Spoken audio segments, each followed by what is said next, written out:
स्वागत दोस्तों, अगर चैनल देखने के साथ सामने मुद्दों पर चलेंगे। सबसे पहले सबसे बड़ी अपडेट आपको बताएंगे दोस्तों, बिहार विधानसभा चुनाव को लेकर इस वक्त की सबसे बड़ी अपडेट, जहां पर एक के बाद एक बीजेपी के फिर से कई सारे नेता राष्ट्रीय जनता दल में शामिल हो गए हैं। दोस्तों बताएंगे कौन कौन से ये नेता है। मोदी के आने से पहले किन नेताओं ने पलटी मारी और इसी के साथ में नीतीश कुमार के बाद उनकी पार्टी ने भी अब बीजेपी से अलग होकर अपने उम्मीदवारों के ऐलान कर दिए हैं। दोस्तों नया उम्मीदवार उतार दिया गया है। बताएंगे कौन सी सीट से चुनाव लड़ा रही है जनता दल यूनाइटेड, किस व्यक्ति को और बिना बीजेपी को बताए हुए। दोस्तों इसी के साथ में सीट बंटवारे के फॉर्मूले पर इंडिया गठबंधन में लग गई है मुहर। बताएंगे 136, 52, 34 और 20 का है फॉर्मूला। बताएंगे क्या है पूरा फॉर्मूला। दोस्तों इसी के साथ में चलेंगे एक और बड़ी खबर की तरफ, जहां पर बिहार से सटे देश नेपाल के अंदर हुए जोरदार तरीके के बवाल के बाद भागे प्रधानमंत्री के बाद अब इंडिया गठबंधन के बड़े नेता ने बीजेपी को भी दी है बड़ी धमकी। बताएंगे क्या है पूरा मामला दोस्तों, और इसी के साथ में एक एक करके चलेंगे आज की सारी बड़ी अपडेट। तो लेकिन उससे पहले अगर आप भी मानते हैं कि बिहार से सटे देश नेपाल के अंदर हुए परिवर्तन के तहत ही इस बार भी परिवर्तन बिहार के अंदर होकर रहेगा और 20 साल पुरानी सरकार टाटा अलविदा बाय बाय होने वाली है, बीजेपी और जेडीयू वाले सत्ता से बाहर जाने वाले हैं। तो इस वीडियो को लाइक करके लाल बटन दबाकर चैनल को सब्सक्राइब करके बेल आइकन दबाकर कमेंट बॉक्स में अपनी राय जरूर लिखता है दोस्तों। ज्यादा से ज्यादा वीडियो को शेयर कीजिएगा ताकि पल पल की पूरी अपडेट आप लोगों तक लगातार इसी तरीके से पहुंचती रहे। चलते हैं सबसे पहले सबसे बड़ी ब्रेकिंग न्यूज अपडेट की तरफ दोस्तों, जहां पर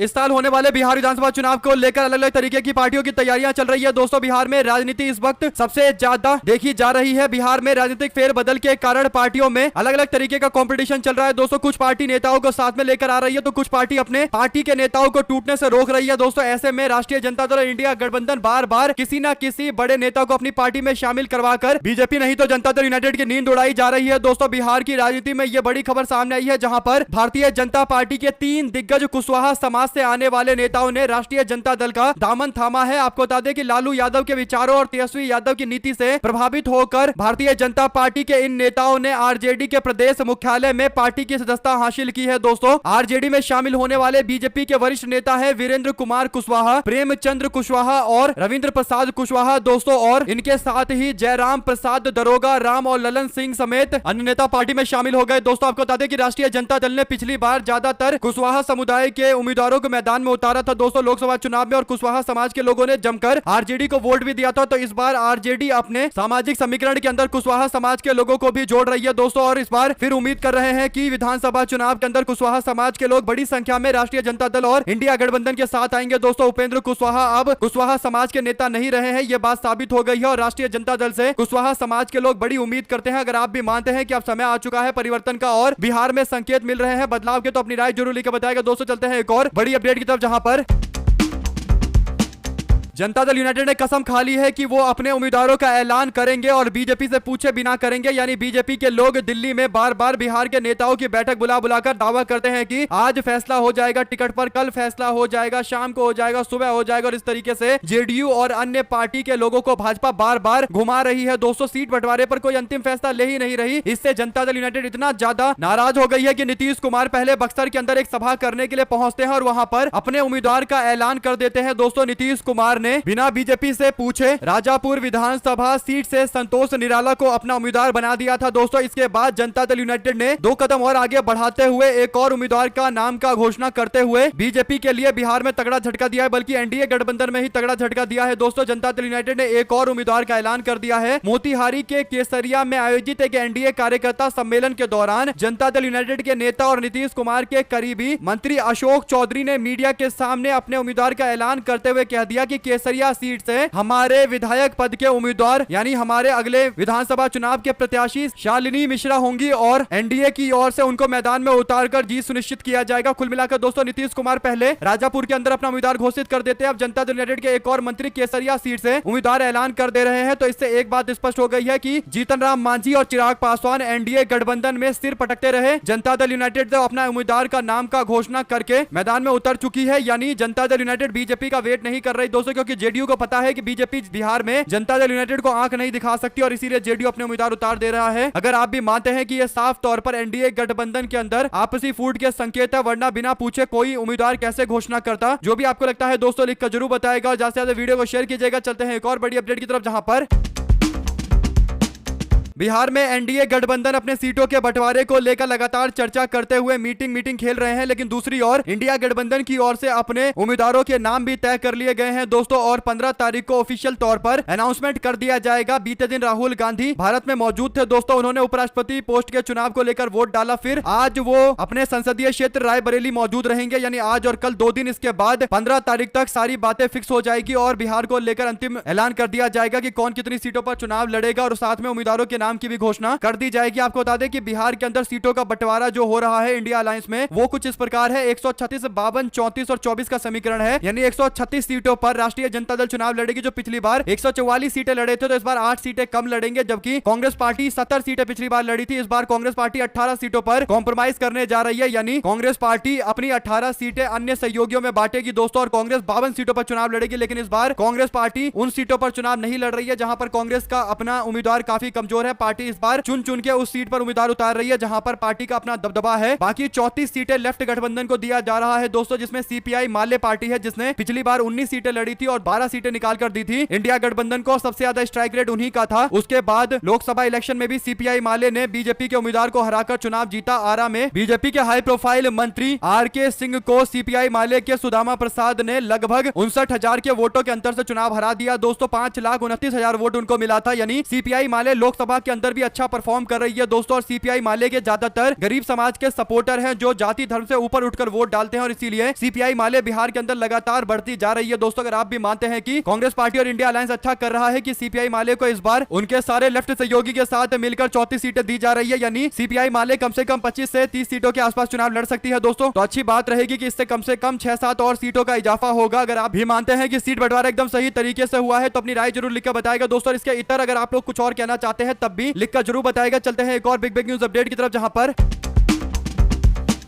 सीट बंटवारे को लेकर बीते दिन राहुल गांधी की बैठक हुई दोस्तों। इस बैठक में राहुल गांधी के साथ में मल्लिकार्जुन खड़गे बैठे हुए थे, पार्टी के राष्ट्रीय अध्यक्ष, उनके साथ में अजय माकन और तमाम पार्टी के शीर्ष नेतृत्व के लोग मौजूद थे दोस्तों। इसमें प्रदेश के अध्यक्ष राजेश राम मौजूद थे और पूर्व अध्यक्ष अखिलेश प्रसाद भी मौजूद थे, और यहाँ पर पप्पू यादव के साथ में उनकी पत्नी भी मौजूद थी दोस्तों, जो कांग्रेस पार्टी की पूर्व सांसद रही है। और पप्पू यादव के बगल में कन्हैया कुमार भी मौजूद है दोस्तों। तो सारे नेता एकजुट होकर सुनिश्चित कर रहे हैं कि बिहार इलेक्शन को लेकर जो सीट बंटवारा हो रहा है एकदम फेयर तरीके से होना चाहिए। राष्ट्रीय जनता दल से राहुल गांधी खुद सुझाव लेंगे और बातचीत करेंगे, और हो सकता है कि इस पर अंतिम मोहर राहुल गांधी ही लगाए। कुल मिलाकर पार्टी के लोगों का फीडबैक ले लिया गया है। अंतिम बार बातचीत हो रही है सीट बंटवारे से पहले, और 15 तारीख को ऑफिशियल अनाउंसमेंट भी कर दिया जाएगा। साथ साथ दोस्तों बिहार से सटे देश नेपाल के अंदर आजकल जोरदार बवाल जारी है दोस्तों। नेपाल के युवाओं ने भ्रष्टाचार से लेकर तमाम तरीके के झूठे प्रोपोगेंडा के खिलाफ जोरदार तरीके से विरोध किया दोस्तों। बीते दिन नेपाल के अंदर सरकार को ध्वस्त कर दिया गया। संसद से लेकर सुप्रीम कोर्ट से लेकर वहां के प्रोपोगेंडा मीडिया के दफ्तरों में आग लगा दिया गया दोस्तों, और अव्यवस्था की स्थिति हो गई। चारों तरफ अफरा तफरी देखने को मिली, और यहां तक कि नेपाल का प्राइम मिनिस्टर जो अपने आप को बहुत लोकप्रिय बताता था, और जब देखो जनता सवाल पूछती थी कि भ्रष्टाचार पर क्या कदम उठाया है, तो लोगों को जाति और धर्म की गुट्टी पिलाने की कोशिश की जाती थी दोस्तों। उसके बाद जब युवा मैदान में उतरे तो एक एक नेताओं के साथ मारपीट की गई और एक एक नेताओं को सबक सिखाया गया। कई लोगों की मौत भी हो गई दोस्तों। दुर्भाग्यपूर्ण स्थिति पूरे नेपाल में देखने को मिली। नेपाल के प्रधानमंत्री केपी ओली को नेपाल छोड़कर भागना पड़ा, और इस तरीके की लगातार स्थिति भारत के पड़ोस देशों में देखने को मिल रही है दोस्तों। पड़ोसी देशों में देखने को मिल रही है। पाकिस्तान में एक बार तख्ता पलट हो गया था 1-2 साल पहले दोस्तों। उसके बाद श्रीलंका में आप लोगों ने देखा था कि कैसे राष्ट्रपति के घर में घुस गए थे, और उसके बाद बांग्लादेश के अंदर कितना बवाल हुआ था दोस्तों। और अब नेपाल के अंदर भी ये हालात है, म्यांमार के अंदर भी वैसी ही स्थिति बनी थी। तो कुल मिलाकर भारत के आसपास के देशों में भ्रष्टाचार, महंगाई और बेरोजगारी सत्ता परिवर्तन का एक बड़ा कारण बनती जा रही है। ऐसे में शिवसेना यूबीटी के नेता और राज्यसभा के सांसद संजय राउत ने पड़ोसी देश नेपाल के राजनीतिक उथल पुथल को लेकर तीखी प्रतिक्रिया दी है दोस्तों। नेपाल में प्रधानमंत्री केपी ओली के इस्तीफे के बाद उत्पन्न अराजकता के मामले को लेकर संजय राउत ने सतर्कता बरतने और इसे लेकर चेतावनी जारी की है दोस्तों। उन्होंने सोशल मीडिया पर लिखा कि नेपाल में आज ऐसी स्थिति किसी भी देश में पैदा हो सकती है। नेपाल जैसी स्थिति सावधान, भारत माता की जय, वंदे मातरम। इस पोस्ट के माध्यम से उन्होंने बीजेपी और प्रधानमंत्री मोदी को टैग करते हुए निशाना साधा है दोस्तों। अगर आप भी मानते हैं कि भारत के अंदर जो लोगों की समस्याएं हैं उनको दूर किया जाना चाहिए, चाहे बेरोजगारी का मामला हो, महंगाई का मामला हो, या फिर बाढ़ के कारण आधे से ज्यादा हिंदुस्तान परेशान हो, ये सारे ऐसे मामले हैं दोस्तों जिस पर कहीं ना कहीं जनता में आक्रोश देखने को मिलता है। संजय राउत के इस बयान पर आपकी क्या प्रतिक्रिया है दोस्तों? 2 शब्द जरूर लिखकर बताइएगा और ज्यादा से ज्यादा वीडियो को शेयर कीजिएगा। चलते हैं एक और बड़ी अपडेट की तरफ, जहां पर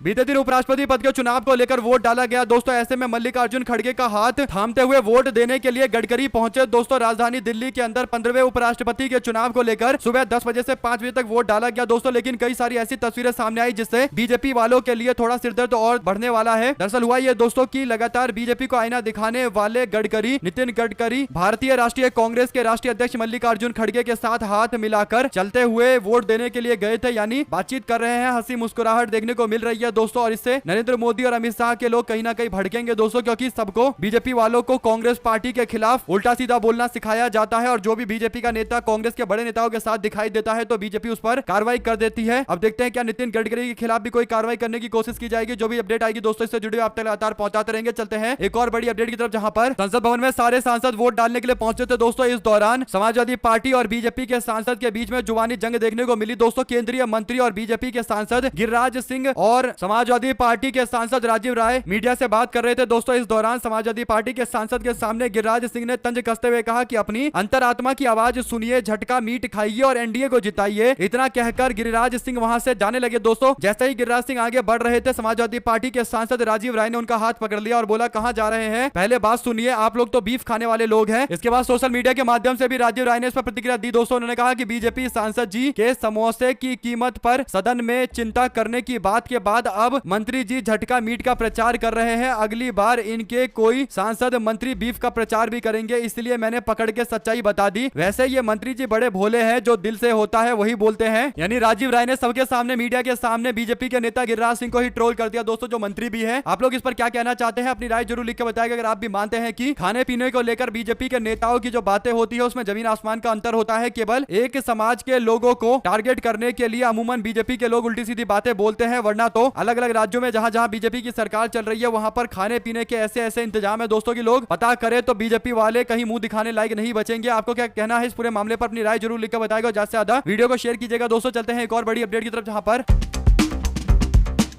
उपराष्ट्रपति चुनाव में वोट डालने के बाद संसद भवन से निकलकर कांग्रेस के आला कमान सीधा पहुंच गए पार्टी के दफ्तर में और बिहार के वोट शेयरिंग को लेकर चर्चा करने लगे। खबर के अनुसार अभी तक सीट बंटवारे को लेकर जो अंतिम रिपोर्ट आ रही है उसी पर मोहर लगाने वाली है दोस्तों, लगने वाली है। गोदी मीडिया कई सालों से यह दावा कर रहा है कि कांग्रेस पार्टी और आरजेडी में खटपट चल रही है, जबकि आरजेडी और कांग्रेस पार्टी का गठबंधन ऐसा है जैसा आरएसएस और भाजपा वालों का भी नहीं होगा दोस्तों। यानी इतने ज्यादा विचारधारा को लेकर कांग्रेस और आरजेडी एकजुट है कि वो कभी अलग हो ही नहीं सकते। आखिर तक अगर कोई गठबंधन सबसे मजबूत रहेगा तो वो कांग्रेस और आरजेडी का ही रहेगा। इसके बावजूद गोदी मीडिया वाले भ्रम फैलाते रहते हैं ताकि इंडिया गठबंधन में आपस में ही आक्रोश हो जाए, लेकिन सबको पता है कि इंडिया गठबंधन पूरी तरीके से एकजुट है। और राहुल गांधी ने इस मीटिंग के दौरान आगे की बातों को लेकर भी डिटेल में चर्चा की है दोस्तों। अगर आप भी मानते हैं कि जल्द बड़ा ऐलान किया जाना चाहिए तो अपनी राय जरूर लिख के बताएगा और ज्यादा से ज्यादा वीडियो को शेयर कीजिएगा दोस्तों। चलते हैं एक और बड़ी खबर की तरफ, जहां पर मणिपुर जा रहे हैं प्रधानमंत्री मोदी 13 सितंबर को, और उससे पहले 3 बीजेपी के नेता जिसमें 2 पूर्व विधायक थे वे सबके सब दिल्ली पहुंचे दोस्तों। और दिल्ली में आकर उन्होंने मोदी के मणिपुर के दौरे से पहले कांग्रेस पार्टी की सदस्यता हासिल कर ली है दोस्तों। कांग्रेस पार्टी द्वारा जारी बयान में मंगलवार को यह जानकारी दी गई है, यानी मोदी मणिपुर जा रहे हैं तो इसका मतलब अब मणिपुर के अंदर बीजेपी की सरकार दोबारा नहीं बनेगी, यानी भारतीय जनता पार्टी यहां पर दोबारा से अपना मुख्यमंत्री नहीं बना पाएगी, बल्कि दोबारा से इलेक्शन हो सकते हैं। और यही बड़ा कारण है कि अब बीजेपी के जो कार्यकर्ता और जो नेता है, वरिष्ठ नेता है, वे सबके सब पलटी मारने की सोच रहे हैं। और इसमें 3 नेताओं ने दिल्ली में आकर पलटी मारी है दोस्तों। ये मोदी के मणिपुर के दौरे से पहले बीजेपी के लिए एक झटके वाली खबर है। आप लोग इस पर 2 शब्द जरूर लिखकर बताएगा दोस्तों। चलते हैं एक और बड़ी अपडेट की तरफ, जहां पर कांग्रेस के नेता जयराम रमेश बोले, कहा विपक्ष उपराष्ट्रपति चुनाव में पूरी तरीके से एकजुट होकर खड़ा रहा। विपक्ष का प्रदर्शन निस्संदेह रूप से सम्मानजनक रहा। संयुक्त उम्मीदवार न्यायमूर्ति सेवानिवृत्त बी सुदर्शन रेड्डी ने 40% वोट हासिल किए। वर्ष 2022 में जब उपराष्ट्रपति पद का चुनाव हुआ था तब विपक्ष को केवल 26% वोट शेयर मिला था, लेकिन इस बार हम लोगों ने इस चुनाव में 40% तक समर्थन जुटा लिया, जो अच्छी बात है इंडिया गठबंधन के लिए। और इंडिया गठबंधन धीरे धीरे करके मजबूत हो रहा है, ये बात बोलने में किसी को नहीं हिचकिचाना चाहिए दोस्तों। लेकिन इक्वेशन तो पहले दिन से ही लोगों को पता था कि एनडीए गठबंधन के पास आंकड़ा है, वो आराम से अपना उपराष्ट्रपति बना लेंगे। लेकिन लोगों को उम्मीद इस बात को लेकर थी कि क्या जगन मोहन रेड्डी की पार्टी और नवीन पटनायक की पार्टी और बीआरएस पार्टी तीनों हिम्मत जुटाकर, यानी भ्रष्टाचार के जो कई मामले इन पर चल रहे हैं और जांच पड़ताल चल रही है, क्या उसके होने के बावजूद बिना डरे ये लोग इंडिया गठबंधन के उम्मीदवार का समर्थन कर सकते हैं, जो एक पढ़े लिखे सुप्रीम कोर्ट के जज है दोस्तों। लेकिन ऐसा बिल्कुल नहीं हुआ। इससे एक बात पता चल रही है कि इन पार्टियों में हिम्मत नहीं है भाजपा का विरोध करने की, और अब ये पार्टियां किसी मुंह से अपने राज्य में जनता के सामने बीजेपी का विरोध नहीं कर पाएंगे। नवीन पटनायक के सामने भारतीय जनता पार्टी अभी सबसे बड़ी चुनौती है दोस्तों। राज्य में बीजेपी की सरकार है, लेकिन जब नवीन पटनायक जनता के बीच पहुंचेंगे तो जनता पूछ लेगी कि बताइए कि आपकी पार्टी बीजू जनता दल को जब भी मौका मिला बीजेपी के खिलाफ कुछ कदम उठाने का, भाजपा को सबक सिखाने का, तो आपने अपने सांसदों को वोट देने से बचने के लिए क्यों बोला। ऐसे ही बीआरएस पार्टी से सवाल पूछा जाएगा कि आपकी बेटी के कविता के ऊपर जब मुकदमा दायर किया गया, उनको जेल में बंद कर दिया गया, उसके बाद जेल से वापस आई तो आपकी बेटी तो बीजेपी के खिलाफ लड़ाई लड़ने को तैयार है। तो केसीआर बताए कि जब आपकी बेटी बीजेपी के खिलाफ लड़ाई लड़ने को तैयार है तो बीआरएस वाले हिम्मत क्यों नहीं जुटा पा रहे जो अपने सांसदों से बोले कि आप हमारे नेता सुदर्शन रेड्डी जी का समर्थन करिए, यानी इंडिया गठबंधन के उम्मीदवार का समर्थन करिए, जबकि वो आंध्र प्रदेश से ही आते हैं, तेलुगु हैं, सुप्रीम कोर्ट के जज हैं और कितना क्वालिफिकेशन चाहिए वोट डलवाने के लिए। लेकिन बीआरएस पार्टी में इतनी भी हिम्मत नहीं है कि वो कोई कदम उठा सके दोस्तों। यानी के कविता अपनी पार्टी से इसीलिए नाराज है क्योंकि के कविता की पार्टी में जितने भी अब नेता बचे हुए हैं सारे के सारे कॉम्प्रोमाइज हो चुके हैं, उनमें हिम्मत नहीं है भाजपा के खिलाफ एक शब्द बोलने का। और इसका एग्जांपल आप लोगों ने देख ही लिया था। अपनी राय जरूर लिख कर बताएगा दोस्तों पूरे मामले पर, और ज्यादा से ज्यादा वीडियो को शेयर कीजिएगा। चलते हैं एक और बड़ी अपडेट की तरफ, जहां पर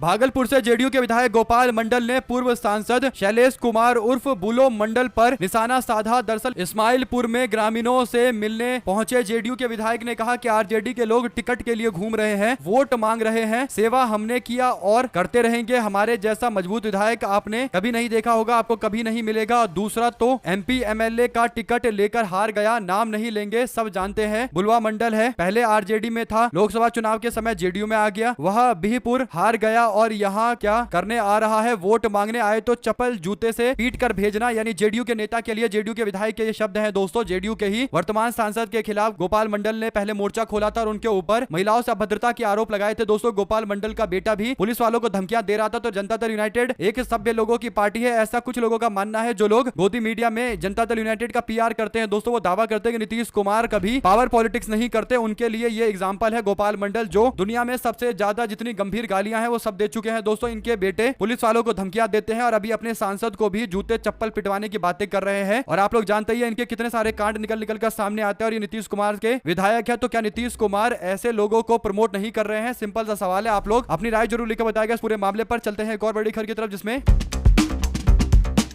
आरजेडी के सुप्रीमो लालू यादव ने मंगलवार को गया जी में जाकर विष्णुपद मंदिर में पितरों का पिंडदान किया दोस्तों। उनके साथ पत्नी राबड़ी देवी तेजस्वी यादव और पत्नी राजश्री तेजस्वी यादव जी की पत्नी और उनकी बेटी कात्यानी मौजूद थी। करीब 1:30 बजे के आसपास दोपहर में पूजा अर्चना करने के बाद बोध गया रवाना हो गए। लालू यादव के पहुंचने के साथ ही तीर्थ पुरोहित शंभुनाथ ने पिंडदान को लेकर पहले से ये तैयारी कर रखी थी दोस्तों। लालू यादव जी के परिवार ने मंगलवार की सुबह 7:30 बजे हेलीकॉप्टर से गया जी पहुंचे, जहां पर यह पूरा कार्यक्रम हुआ। पिंडदान के बाद तेजस्वी यादव ने कहा कि पिताजी का स्वास्थ्य ठीक नहीं है, फिर भी उनकी इच्छा थी कि भगवान विष्णु के दर्शन करे और गया जी मोक्ष और ज्ञान की धरती है, इससे बेहतर क्या बात हो सकती है। जब से होश संभाला है तब से पहली बार पूरा परिवार एक साथ यहाँ पर आया है। गया जी में जो तस्वीरें सामने आई है दोस्तों, उससे स्पष्ट है कि सभी लोग मिलकर अपने पूर्वजों को याद कर रहे हैं। और अभी जो समय चल रहा है उसमें पितृपक्ष में दोस्तों तो पिंडदान करने के लिए आए हुए हैं। आप लोग इस पर अपनी राय जरूर लिखकर बताएगा। इसी के साथ में पटना की सड़कों पर उतरे डायल 112 के ड्राइवर और हाथों में तिरंगा लेकर सरकार के खिलाफ नारेबाजी की गई दोस्तों। चक्का जाम का भी ऐलान किया गया है। दरअसल पूरा मामला कुछ इस प्रकार है, जहां पर बिहार के अंदर डायल 112 के जो ड्राइवर हैं वो सड़कों पर इसलिए उतरे हुए हैं क्योंकि वृद्धि नहीं हो रही है दोस्तों। सरकार की ओर से पैसा कम दिया जा रहा है और बहाली के मामले को लेकर जो आश्वासन दिया गया था वह भी पूरा नहीं किया जा रहा कि 10 से 15 किलोमीटर के करीब में ड्यूटी दी जाएगी। 12-12 घंटे तक महिला ड्राइवरों को ड्यूटियां करवाई जाती है, नौकरियां करवाई जाती है दोस्तों। इस तरीके से परेशान किया जाता है, जिसके कारण डायल 112 के चालक विरोध कर रहे हैं। आपको बता दें कि भारी संख्या में लोगों का हुजूम देखने को मिल रहा है। अगर आप भी मानते हैं कि नीतीश सरकार के खिलाफ छात्रों से लेकर शिक्षकों और शिक्षिकाओं से लेकर आंगनवाड़ी हर तरीके के लोग कहीं ना कहीं परेशान हैं, और यही बड़ा कारण है दोस्तों कि जनता दल यूनाइटेड और बीजेपी सरकार के खिलाफ एक माहौल बिहार में बना हुआ है। लेकिन गोदी मीडिया वालों को लगता है कि बिहार में एनडीए गठबंधन की सरकार बन जाएगी। हालांकि उनके समीकरण के अंदर भी अब बदलाव देखने को मिल रहा है। अगर आप भी मानते हैं दोस्तों कि जमीनी स्तर से जो रिपोर्ट है वो एकदम अलग है जो भाजपा के दावे हैं उससे दोस्तों। और आप क्या कहना चाहते हैं, बिहार विधानसभा चुनाव में इस बार कौन सी पार्टी सबसे ज्यादा ताकत दिखाएगी? क्या जनता दल यूनाइटेड, राष्ट्रीय जनता दल, या कांग्रेस पार्टी, बीजेपी, या फिर दोस्तों नई पार्टी जनसुराज पार्टी का भी इस बार कुछ बोलबाला रहेगा? क्या आपको लगता है प्रशांत किशोर की पार्टी जनसुराज के बारे में? वो भी लिखकर जरूर बताएगा दोस्तों। क्या आप जनसुराज से जुड़ी हुई सारी अपडेट देखना चाहते हैं? उससे जुड़ी हुई अपडेट आप तक पहुंचाएंगे। अगर आप मानते हैं कि बिहार के अंदर जनता दल यूनाइटेड और राष्ट्रीय जनता दल, कांग्रेस और बीजेपी के बीच में प्रशांत किशोर की पार्टी भी बड़ी भूमिका निभा सकती है, तो कमेंट बॉक्स में लिखकर बताइएगा दोस्तों। और अगर आप इस बात से इत्तेफाक नहीं रखते तब भी लिखकर जरूर बताएगा। आपके बयान का इंतजार रहेगा दोस्तों। इसी के साथ में अखिलेश यादव ने देश के वाइस प्रेसिडेंट के इलेक्शन के दौरान वोट डाला और उन्होंने कहा कि अपने मत का अधिकार बचाने के लिए अपने अधिकार का मत यानी वोट उन्होंने डाला है। दोस्तों इस पर आप लोगों की क्या प्रतिक्रिया है लिखिएगा जरूर। चलते हैं एक और बड़ी खबर की तरफ, जहां पर नेपाल में बढ़ते हिंसा के बीच प्रधानमंत्री केपी ओली नेपाल छोड़कर भाग गए। प्रदर्शनकारियों ने संसद भवन में आग लगा दी। दोस्तों और जब नेपाल के प्राइम मिनिस्टर ने मिलिट्री से बोला कि हमको सपोर्ट करिए और लोगों के ऊपर प्रदर्शनकारियों पर लाठी डंडे बरसाइए, तो इसके बाद वहां की सेना ने नेपाल की सेना ने सरकार को मना कर केपी ओली को इस्तीफा देने के लिए बोला गया। दोस्तों अगर आप भी मानते हैं कि लोगों को उनका न्याय जरूर मिलना चाहिए, भ्रष्टाचार, बेरोजगारी और महंगाई ऐसी समस्या है जिस पर सरकार को देख करना चाहिए, अगर आप भी इस बात से इत्तेफाक रखते हैं कि नेपाल की जनता ने सही किया, इस तरीके से ही विरोध किया जाना चाहिए। और जो भी आपकी राय हो दोस्तों लिखकर जरूर बताएगा। हमारे से लगातार जुड़े दोस्तों का बहुत बहुत धन्यवाद। देख रहे थे आपका अपना चैनल जय हिंद जवाहर। ज्यादा वीडियो को शेयर कीजिएगा। बहुत धन्यवाद।